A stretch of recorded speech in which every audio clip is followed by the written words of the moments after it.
नमस्कार दोस्तों, देखिए कल उड़ीसा में एक बहुत बड़ी घटना हुई, दर्दनाक घटना जिसमें अब तक लगभग 200 से अधिक लोगों की जान जा चुकी है और 900 से ज़्यादा लोग घायल हैं। कल शाम को 7 बजे लगभग उड़ीसा के बालासोर जिले में कोरोमंडल एक्सप्रेस जा रही थी, जिसकी कुछ बोगियां जो है पटरी से उतर गई और एक दूसरी ट्रेन से वो टकरा गई। मालगाड़ी वहाँ पे थी, जिसमें हादसा इतना दर्दनाक था कि बताया जा रहा है कि मालगाड़ी वहाँ पे जो खड़ी थी उस पर बोगियां उसके ऊपर चढ़ गई। तो ये काफ़ी बड़ी घटना हुई और हम अपनी टीम की तरफ से जो भी घायल और हताहत हुए हैं उनके लिए शोक व्यक्त करते हैं, क्योंकि देखिए घटना में जितने लोग भी जिन्होंने अपनी जान गंवाई है उसमें उनकी फैमिली भी काफ़ी ज़्यादा प्रभावित होगी और जिनकी जान गई हैं उनकी कोई भरपाई नहीं कर सकता है। लेकिन इस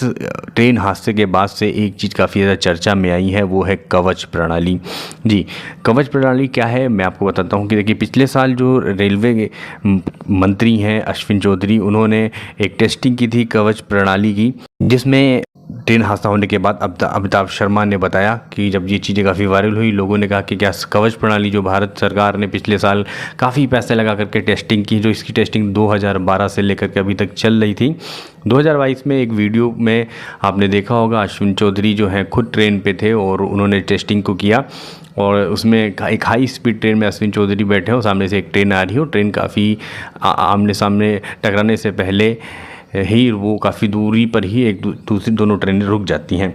तो ये टेस्टिंग सफल हुई थी, तो लोग अब ये सवाल उठा रहे हैं कि अब वो कवच प्रणाली जो भारतीय सरकार ने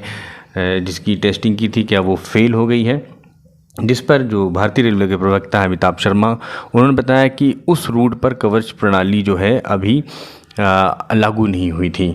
अब क्या है, ये रेलवे मंत्रालय ने बताया कि कवच टेक्नोलॉजी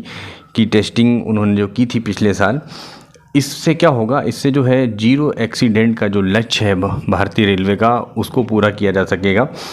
इसको हासिल करने में मदद मिलेगी। इसके ज़रिए ये कैसे काम करती है, क्या है कवच प्रणाली, इसके ज़रिए होता यह है कि सिग्नल जंप करने पर ट्रेन खुद ही रुक जाएगी अगर कवच प्रणाली लागू हो जाती है। एक बार अगर ये लागू हो जाएगी तो पूरे देश में इसको लगाने के लिए 50 लाख रुपए प्रति किलोमीटर का खर्चा आएगा। ये सिस्टम 3 तरीके से काम करता है, हेड ऑन टकराव, रियर एंड टकराव और अगर सिग्नल का वहाँ पे खतरा है तो कवच प्रणाली एक्टिव हो जाएगी और हादसा रोका जा सकेगा। जैसा अभी आपने कल के दिन में देखा, ब्रेक फेल अगर होता है इस स्थिति में कवच प्रणाली ब्रेक के स्वचालित अनुप्रयोग द्वारा ट्रेन की गति को नियंत्रित करता है अपने आप ही। और यह जो है काम कैसे करता है, इसमें उच्च आवृत्ति के जो रेडियो संचार का उपयोग किया जाता है, जिससे गति की जानकारी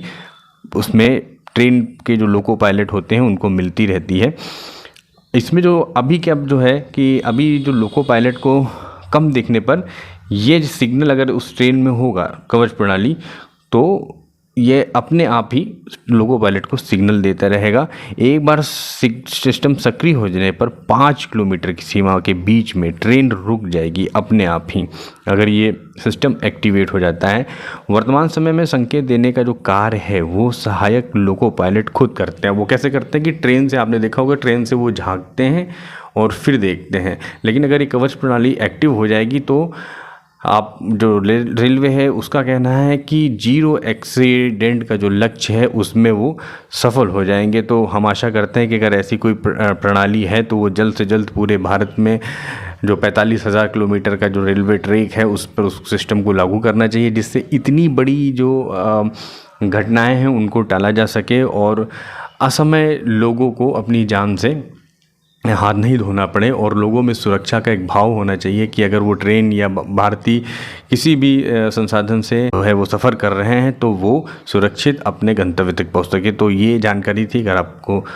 समझ में पसंद आती है तो उसको ज़्यादा से ज़्यादा शेयर करें, लाइक करो, सब्सक्राइब करें। तब तक के लिए धन्यवाद।